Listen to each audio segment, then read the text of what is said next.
A paz de Jesus, amor de Maria, esteja em vossos corações, da qual foste chamados a ser o povo santo da sua graça e paz, da parte do nosso Senhor, Salvador Jesus Cristo. Salve Maria Imaculada, sempre virgem. Sejam todos bem-vindos aos nossos canais de apologética. Pelas Sagradas Escrituras. Meu querido irmão, minha querida irmã, hoje nós vamos abordar algo que talvez ninguém nunca abordou na história da fé. Talvez tenha passado por perto, mas ninguém nunca abordou. E hoje nós vamos abordar, para informação, os comentários aí ficar desativados, né, para não causar disputas e brigas em comentários. Por isso que as maiorias dos nossos vídeos, os comentários estão desativados. Mas esse vídeo serve para alertar o que está acontecendo aos nossos seguidores das nossas redes sociais. Tá certo? Nós queremos falar hoje aqui por que, Fábio, em todos os concílios, os 23 concílios da igreja, pós-concílio houve uma heresia.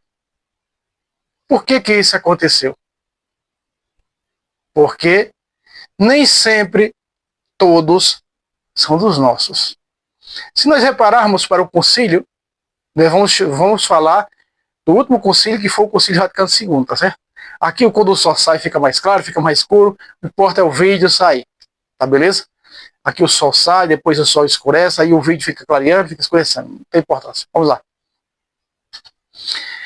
Meus queridos amados irmãos e irmãs, o primeiro concílio de Jerusalém, narrado nos Atos dos Apóstolos, ele aconteceu para decidir se realmente deveria batizar os pagãos e se deveria circuncidar ou não circuncidar.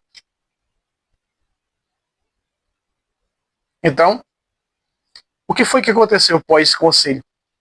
Ficou decidido que o batismo substituiria a circuncisão. E aí, o que é que acontece? Uma parte judaica da igreja cristã, membros da igreja, não aceitou que o batismo substituísse a circuncisão. E aí o que é que acontece? Eles continuavam batizando, mas também circuncidando, porque se não circuncidassem, não seriam herdeiros das promessas de Deus feitas a Moisés. Não estaria ligado àquelas promessas veterotestamentárias.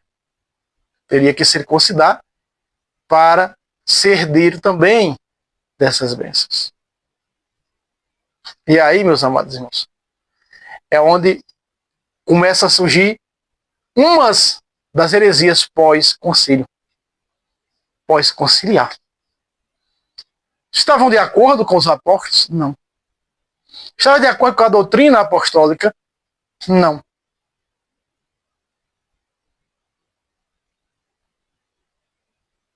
E aí, hoje nós temos uma igreja na África, que agora acabei de esquecer, estou aqui tentando me lembrar, acabei de esquecer.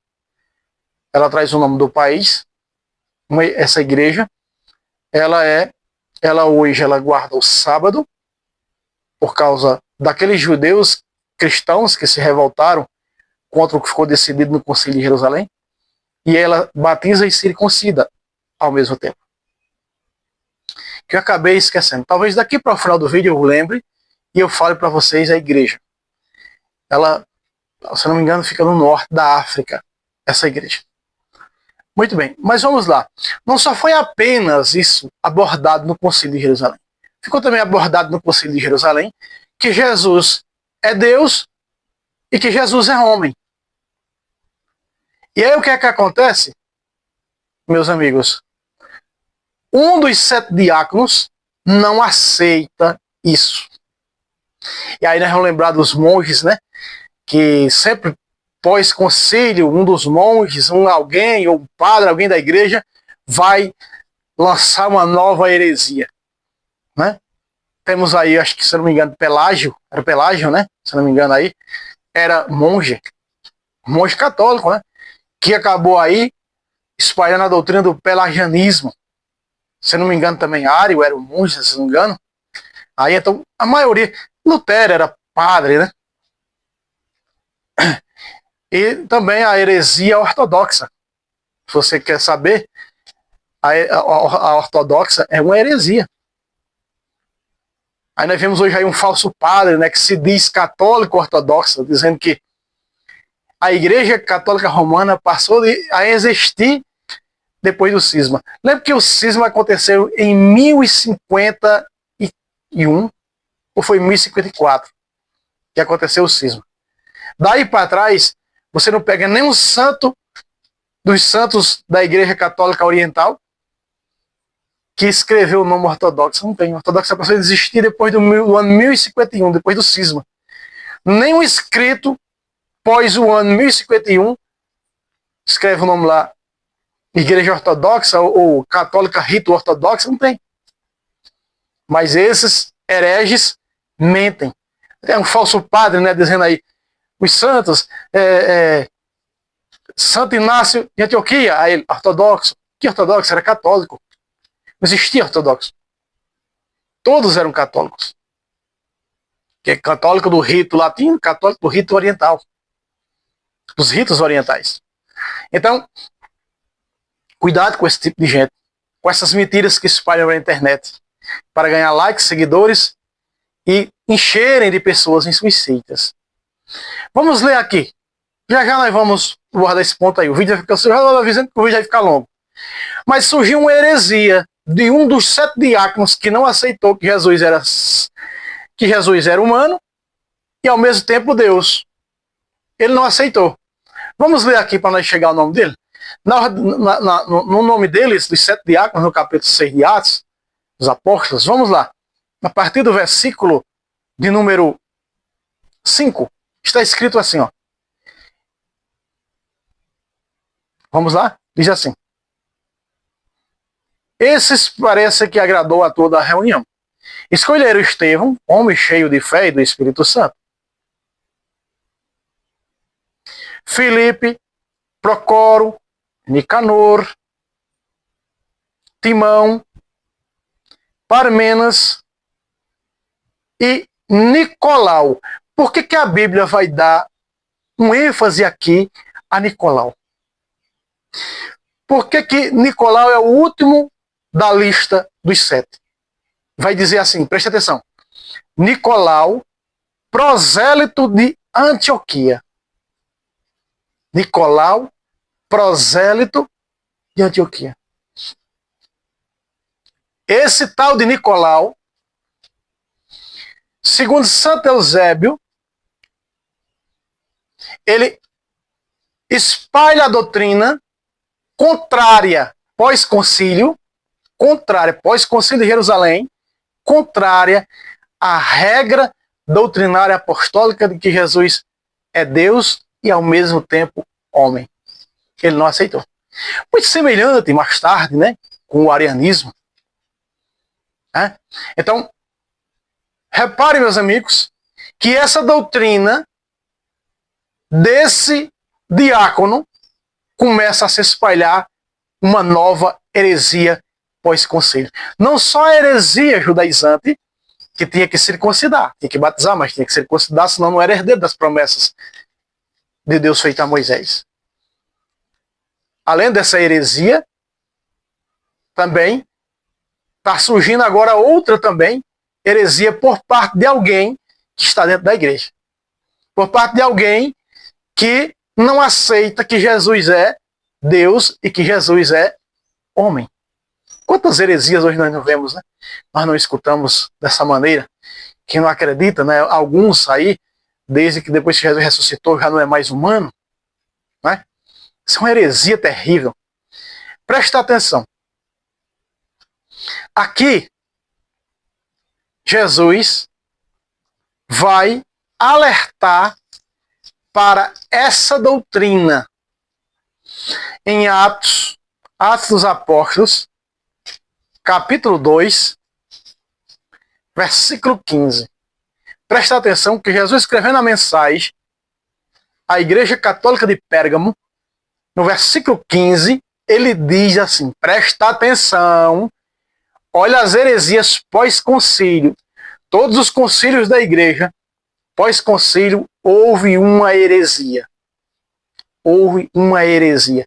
Nós estamos falando aqui das heresias que surgiram pós primeiro concílio da igreja em Jerusalém, narrado em Atos dos Apóstolos. Tá certo? Vamos lá, versículo 15. Atos 2,15. Tens também sequazes da doutrina dos nicolaítas. Como é o nome do diácono que não aceitava que Jesus era humano? Nicolau. Nicolau. Como é o nome da igreja que surgiu de um padre que se revoltou contra a igreja no ano de 1516? Lutero. Como é o nome da igreja dele? Luterana. Como é o nome dessa nova igreja que está surgindo, dessa nova seita, lá no início da igreja, né? No primeiro concílio, como é o nome? Nicolau, o nome do diácono. Segundo Santo Eusébio de Cesareia, ele espalhou essa doutrina. Está surgindo agora uma nova igreja pós-concílio. Uma nova igreja daquele homem, diácono, que não aceitou o concílio. Repare que para poder eu chegar aos dias atuais que nós estamos vivendo, estou mostrando para você que um diácono da igreja, na era apostólica, não aceitou o primeiro concílio, o que ficou decidido a questão que Jesus é Deus, Jesus é homem. Ele não aceitou que Jesus era homem. E ele agora está espalhando uma doutrina infernal de que Jesus não é humano. Jesus não veio em carne. Por isso ele abominava o matrimônio. Segundo Santo Eusébio, explicando essa passagem, vai dizer que a doutrina dos nicolaítas foi um diácono chamado Nicolau que a introduziu sorrateiramente no meio do povo. Esse diácono não aceita que Jesus é humano. Quantos hoje não existem dessa maneira no meio protestante? Então veja que outra vez o versículo 15 chega a Pérgamo e chega a Éfeso.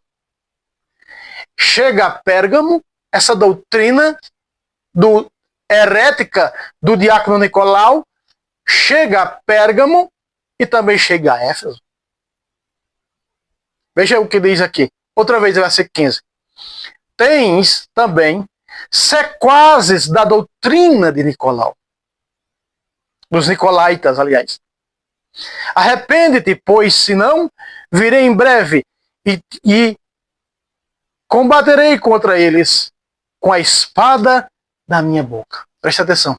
Do mesmo jeito que Jesus fala hoje para essas doutrinas aí hoje, que se separaram do sumo pontífice. Santo Irineu vem dizer: aquele que não está com o bispo de Roma e com o magistério unido a ele, não serve a nosso Senhor Jesus Cristo. Ora, Santo Irineu foi discípulo de São Policarpo, que foi discípulo de São João Evangelista. Quem não está com o bispo de Roma e com o magistério unido a ele, não serve a Cristo Jesus. Impressionante, né, que os ortodoxos dizem, era a igreja ortodoxa, né, esses falsos padres aí que aparecem na internet fazendo sucesso. Santo Inácio diz: onde está a igreja católica, está Jesus Cristo. Não está Jesus Cristo, está a sua carne e seu sangue. Impressionante, né, no ano 107. Não disse onde está a igreja ortodoxa, está Jesus Cristo. Não disse isso. Onde está a igreja católica. Né? É bem claro o escrito de Santo Inácio aos esmerilniotas. Muito bem, voltemos aqui. Então nós estamos vendo aqui, pós-concílio, um diácono da igreja chamado Nicolau, um dos 7, dos primeiros diáconos ordenados pelos apóstolos e bispos, não aceita o que o concílio declara. Jesus é Deus e Jesus é homem. E aí se revolta e funda a sua igreja, a sua seita, espalha, não é? Vai agora no rastro dos apóstolos, dizendo que eles agora são os verdadeiros apóstolos não são, os verdadeiros apóstolos não são mais verdadeiros, que aquela igreja é falsa, e agora ele é que prega a igreja verdadeira, ele agora é que vai pregar a igreja de sempre, porque aquela igreja lá que ficou que decidiram no concílio de Jerusalém, está errada. Eles chegaram a Éfeso também, meus irmãos.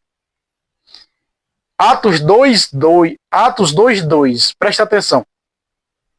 Conheço tuas obras, teu trabalho e tua paciência.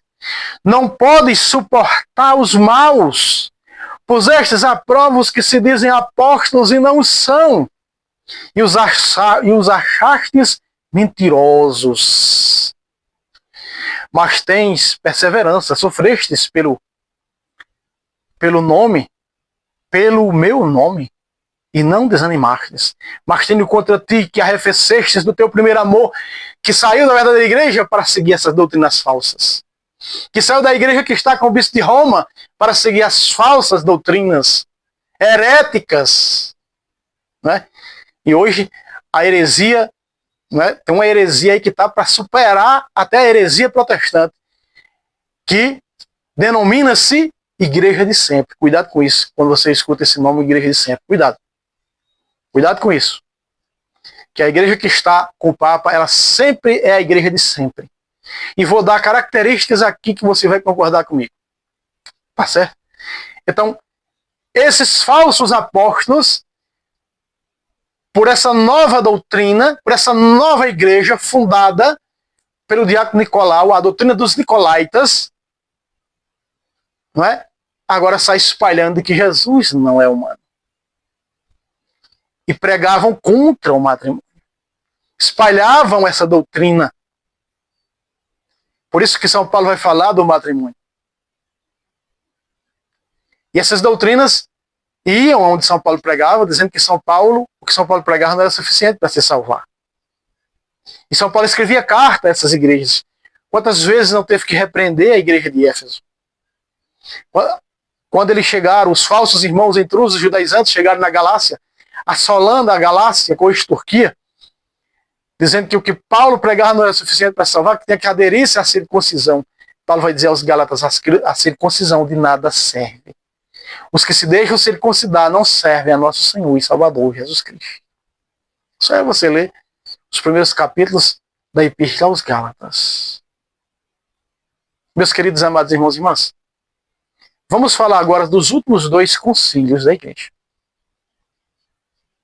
Quero falar para vocês começar pelo Concílio Vaticano I. Pós-Concílio Vaticano I, quando acontece o Concílio Vaticano I, uma pequena parte, não aceitou o que ficou redigido, dirigido e concordado, cravado e escrito naquele concílio. Os chamados veterocatólicos. Não aceitaram o Concílio Vaticano I, se revoltaram contra a igreja e se tornaram uma igreja independente. Surgindo essa heresia denominada de veterocatólicos. Depois, meus amigos, vem o Concílio Vaticano II. Vem o Concílio Vaticano II. E aí, pós-Concílio Vaticano II, surge mais outra heresia. Mas uma nova heresia está surgindo. Conhecido como a heresia tradicionalista. Né? Essa heresia diz que eles guardam a tradição e a igreja de sempre. Mas não foi dessa maneira, não é? Que a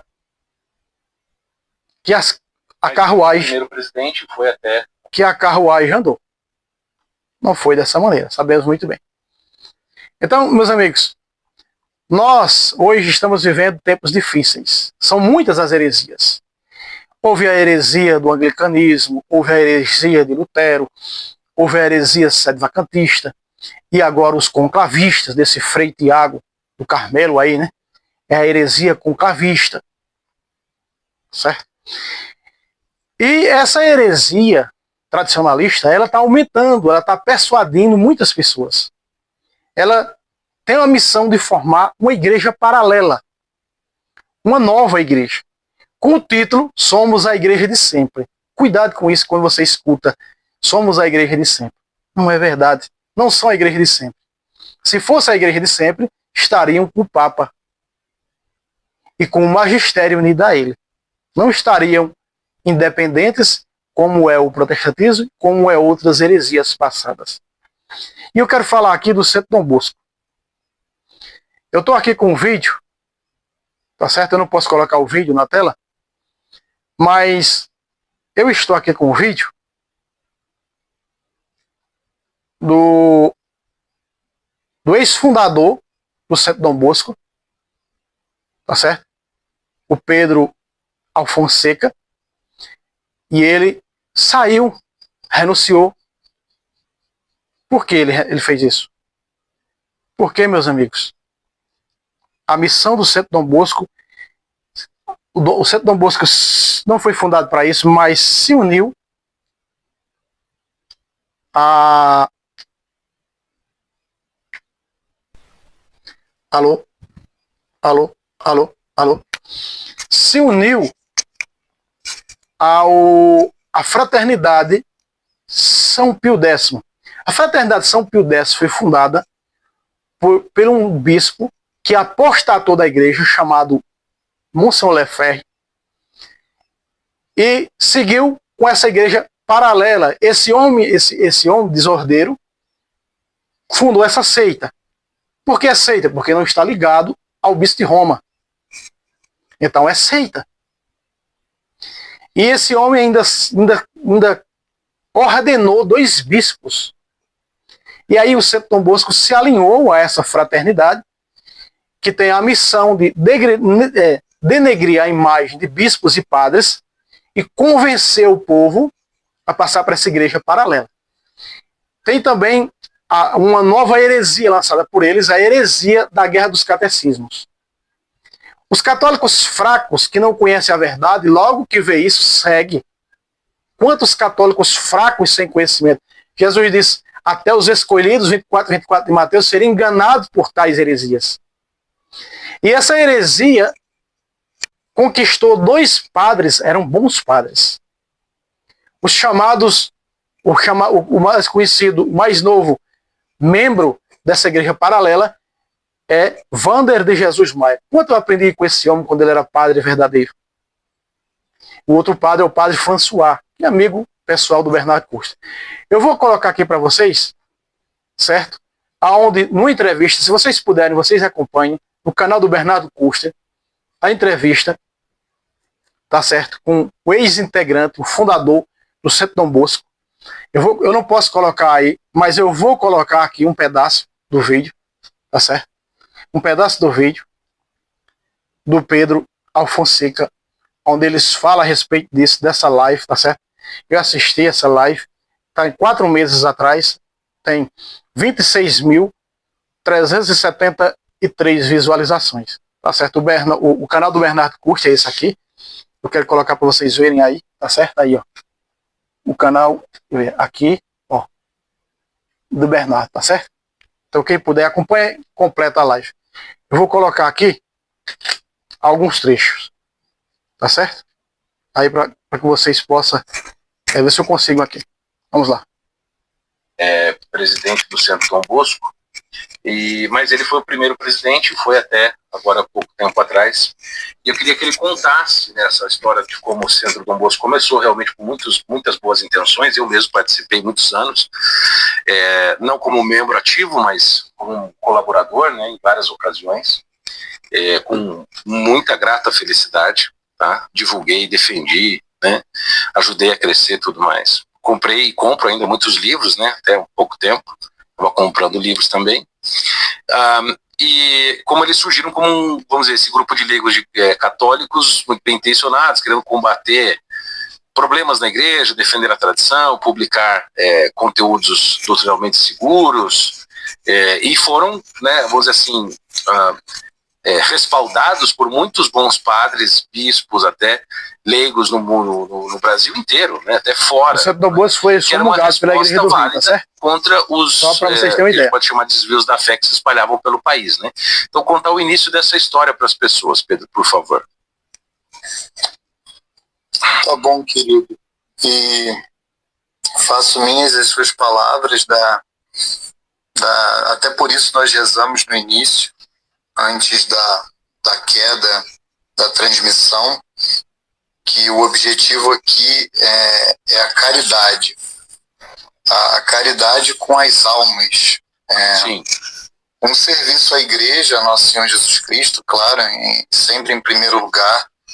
E eu peço a Deus a graça que, apesar das nossas misérias, nós nos limitemos aqui a fazer a santa vontade de Deus, para a maior honra e glória de Nosso Senhor Jesus Cristo e da sua Santa Igreja, e que só seja falado aqui o que deve ser falado, que nos mantenhamos serenos e tratemos da questão de forma objetiva, porque o objetivo aqui, como você falou muito bem, é o amor pelas almas, e inclusive das almas das pessoas que estão no erro, e das pessoas que têm um risco grande de cair em um erro muito grave, como eu caí. E falar da história do Centro Dom Bosco, a melhor maneira de eu falar sobre ela é falar da minha história no Centro Dom Bosco. Então, me parece que a melhor maneira é falar de mim, falar do que me moveu a fundar o Centro Dom Bosco, o que me moveu a fazer parte dele durante tantos anos, entre erros e acertos. E como nós falávamos, de fato é um zelo pelas almas, um zelo para promover a doutrina da Santa Igreja Católica, um zelo por evangelizar, um zelo por contribuir de alguma forma com a ação missionária, a ação catequética, evangelizadora da Igreja. E foi por isso que nós fundamos o Centro Dom Bosco no ano de 2016, e em meio àquele ato fundacional havia ali toda uma inquietação com algumas questões que nós víamos na Santa Igreja, na sociedade. É inegável que nós vivemos uma situação delicada, uma situação difícil, isso é algo inquestionável, mas também quando nós nos debruçamos sobre a história da Igreja, quais foram os períodos que não tiveram momentos difíceis. Mas o fato é que essa inquietação com esses momentos difíceis e esse zelo que nós tínhamos por servir e o zelo pelas almas nos motivaram a fundar o Centro Dom Bosco, para servir Nosso Senhor Jesus Cristo e a Santa Igreja. Mas também, por outro lado, para além dessa virtude, para além desses aspectos positivos, eu olho para mim e vejo que desde o início já havia desordens que são próprias da nossa miséria e tentações que todos nós podemos sofrer. Desordens, por exemplo, com relação à vaidade, que a projeção pode trazer, e o comprometimento que isso pode fazer com esse zelo, com essa ação evangelizadora. Então, essa vaidade, eu diria também uma soberba, essa soberba de nos sentirmos salvadores da Igreja, como se a Igreja necessitasse de nós e nós não necessitássemos da Igreja. Nós invertemos essa lógica. Isso é muito comum hoje, nos mais diversos meios. E também, eu diria, desde o início já estava presente um espírito de rebeldia, um espírito de insubmissão às legítimas autoridades da Igreja, um espírito de falta de comunhão com essas autoridades. Então isso já estava presente em germe desde o início. Não se trata de algo que veio posteriormente. É claro que, infelizmente, essas tentações, essas desordens elas se desenvolvem, elas aumentam quando nós não cuidamos devidamente delas. Mas é claro que tudo isso caminhou junto deles, dizendo que, enfim, falando muitas coisas a respeito da nota da Arquidiocese do Rio, né? E eles não negaram a ligação espiritual, né, a direção espiritual da fraternidade sobre eles. Portanto, podemos tomá-lo como um fato, né? Porque a nota foi causada justamente pela ligação deles com a fraternidade, né? Esse é o ponto. A fraternidade Pio X. Isso, fazem aquilo, etc. Fraternidade herética. A nota justifica-se em função disso, em primeiro lugar. Bom, ou seja, a ligação deles com a fraternidade agora é umbilical. Então, o CDB começa, né, a radicalizar-se e levantando bandeiras clássicas do lefebrismo, tipo Dom Lefebvre, o novo Santo Atanásio, né? A missa de sempre, né, virou um cavalo de batalha, né? E usado até como um símbolo de rebelião, né? Assim, no seguinte sentido, que essa radicalização deles, e me corrija se eu estiver errado, parece ter um objetivo de criar uma espécie de igreja paralela.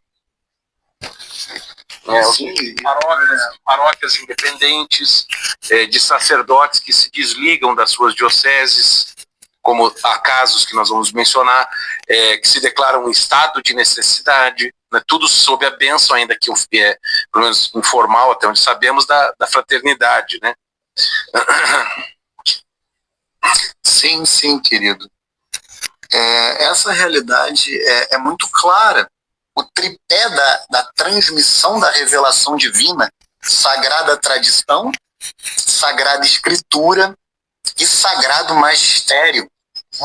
Magistério. Suposta defesa da sagrada tradição, que é falsa, rompo com o magistério. Rompe com o magistério. Cria uma cisão. Claro que isso é um cisma. A gente pode daqui a pouco ler o que o catecismo, por exemplo, de São Pio X diz a respeito do cisma, que é reiterado pelo catecismo de São João Paulo II, e além de ser um cisma, é uma heresia. Porque eu, como suposto católico, nego o sagrado magistério. Eu, como suposto católico, digo que o magistério da igreja não existe. Eu me coloco a olhar um suposto magistério do passado, que não é o magistério vivo da igreja, não é o sagrado magistério. E isso é um grande erro, isso é um grave erro. Ao mesmo tempo, cisma e heresia. Ainda que imperfeito cisma, né? Mas é um cisma. Mesmo que em princípio, mesmo que em germe, mesmo que objetivamente, é claro que Deus é que vai julgar subjetivamente cada um, mas essas atitudes configuram uma heresia e um cisma ao mesmo tempo. Então, vamos dizer assim, existe então essa ideia de criar paróquias dependentes, né, e buscar os sacerdotes, né, isso está... Isso, eu não concluí exatamente, porque é isso. Se eu considero que o magistério da igreja não é católico, naturalmente eu começarei a criar realidades periféricas, realidades paralelas. E é isso que a Fraternidade São Pio X faz desde o seu início. Exato. Quando a gente olha, contempla, eles não escondem isso. É por isso que, entendam aqui, é muito triste quando a gente vê um certo vitimismo barato. E é tão interessante porque a postura dessas pessoas é muito semelhante à postura dos revolucionários, dos liberais, dos comunistas, dos próprios modernistas que eles supostamente tanto combatem, mas são posturas muito semelhantes. Um vitimismo barato, é uma campanha de cancelamento. Não se trata disso. Trata-se de pegar aquilo que é incontroverso, aquilo que é declarado, e dizer isso não é católico. A Fraternidade Sacerdotal São Pio X, ela nunca escondeu que ela não se submete ao magistério da igreja. E aí o que o Catecismo de São Pio X vai falar? Quem são os cismáticos? Os cismáticos são os cristãos que, não negando explicitamente dogma algum, ou seja, não é necessária a heresia para que haja o cisma, mas no caso deles a heresia, como eu já expliquei, se separam voluntariamente da Igreja de Jesus Cristo ou dos legítimos pastores. E o Catecismo de São João Paulo II diz o seguinte a respeito do cisma, que é a definição que está no Código de Direito Canônico, no cânon 751. Chama-se cisma a recusa de sujeição ao sumo pontífice ou da comunhão com os membros da igreja a ele sujeitos. Gente, não dá para negar que o que essas pessoas vivem, infelizmente, se enquadra perfeitamente com essas definições. Essa ação, né, do CDB, né, enfim, de se unir à fraternidade, etc., causou, vamos dizer assim, a cooptação, por assim dizer, né, de dois sacerdotes para a fraternidade, o padre Wander, de Jesus Maria, que eu conheço pessoalmente também, e o padre François Costa também, que eu conheço pessoalmente, e ambos foram para lá, né? Recentemente, o padre Wander, infelizmente, fez alegações fortíssimas numa live do Santo Dom Bosco, depois do lançamento desse livro lá dos erros do catecismo, né, dizendo que a missa de Paulo VI, ele chama missa nova, né, diz que ela não tem substância, ou seja, não é missa, né, ou seja, não tem sacrifício. Depois disse que Deus apenas tolera a missa de Paulo VI, que a maioria de nós aqui frequenta. Deus apenas tolera pela ignorância e estou citando, e pela piedade de padres que não sabem o mal que é a missa de Paulo VI. E que um sacerdote só conhece a sua vocação na potência máxima quando celebra a missa tradicional. Então, assim, eu vou ler aqui as alegações também aqui do padre François, que são públicas, tá? Para não perder. Meus amigos, vocês estão vendo aí, não é? Vocês estão escutando aí. Eu estou colocando aqui um pouco da live. Se vocês quiserem ver a live completa, vocês podem ir lá no Bernardo Custer, no YouTube, aqui na plataforma. Vocês podem assistir completo. Você vai ver essa entrevista completa na íntegra do ex-fundador do CDB. Tá certo? Então, nós vemos aí, eles citam esses dois padres. Eram dois padres verdadeiros quando estavam antes de apostatar da fé. A Bíblia fala muito da apostasia da fé. Mas Jesus, no 24 de Mateus, diz que nesses tempos que nós estamos vivendo hoje, muitos, até os escolhidos por causa de sinais, doutrinas e controvérsias, seriam arrastados para o erro. E para o erro doutrinário, com o pretexto de missa de sempre. Olha só, nós temos grandes institutos, bons institutos, onde é celebrada a missa tridentina, como o Instituto Bom Pastor, que está ligado a Roma, Pedro I, está ligado ao magistério da Igreja de Jesus Cristo, o bispo de Roma. Eu não vou colocar mais aqui, porque o tempo já vai muito longo no vídeo, mas vamos colocar aqui cada coisa em seu lugar. Vamos lá. Me dá aqui, vamos lá. Eu vou indagar agora e eu quero que você seja sincero, não aqui para lhe colocar ódio no seu coração, fazer com que você fique com raiva, essas coisas. Não, o intuito não é esse. O intuito é de alertar. Preste atenção. Em 1051, surge a igreja ortodoxa, quando o patriarca de Constantinopla rompe com a igreja verdadeira. Surge esse termo ortodoxa. Me dá um corpo incorrupto de 1051 para cá na igreja ortodoxa. Me dá um corpo incorrupto. Não tem. Os corpos incorruptos sempre esteve com a igreja verdadeira. Desde Santa Cecília, no século II.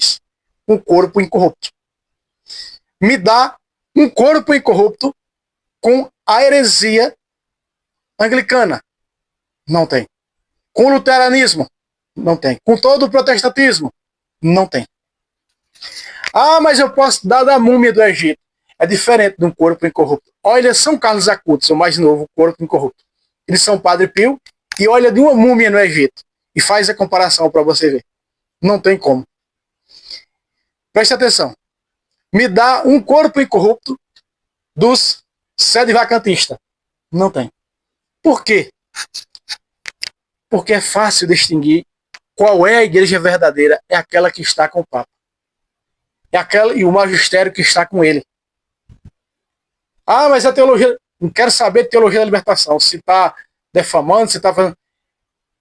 Estamos falando em questão de igreja verdadeira e igreja de sempre. Igreja de sempre é aquela igreja que Santa Cecília pertencia no século II. Que São Carlos Acutis, nos anos 2000, morreu nessa fé da igreja verdadeira, que está com o bispo de Roma, e seu corpo está aí incorrupto. Se a igreja que está com o Papa é uma igreja nova, como afirmam os tradicionalistas e os conclavistas, e veterocatólicos e outros. Se a igreja que está com o Papa é falsa, por quê? O corpo de um novo santo incorrupto que pertencia a ela, São Carlos Acutis. Me explica? Vamos, me explica? Não existe explicação. Só existe uma explicação.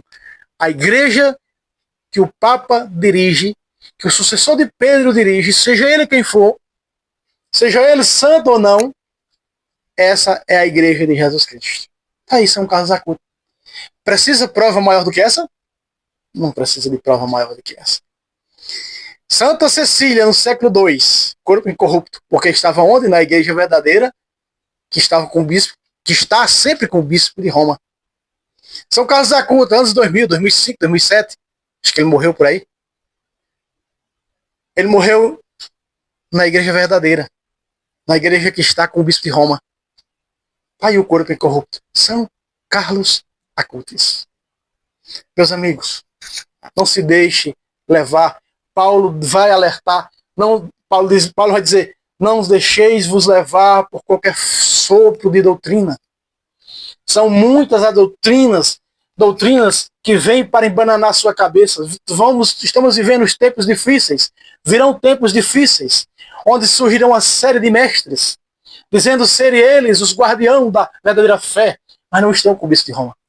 Dizendo eles que são os verdadeiros católicos de sempre, não estão com o bispo de Roma, sucessor de Pedro.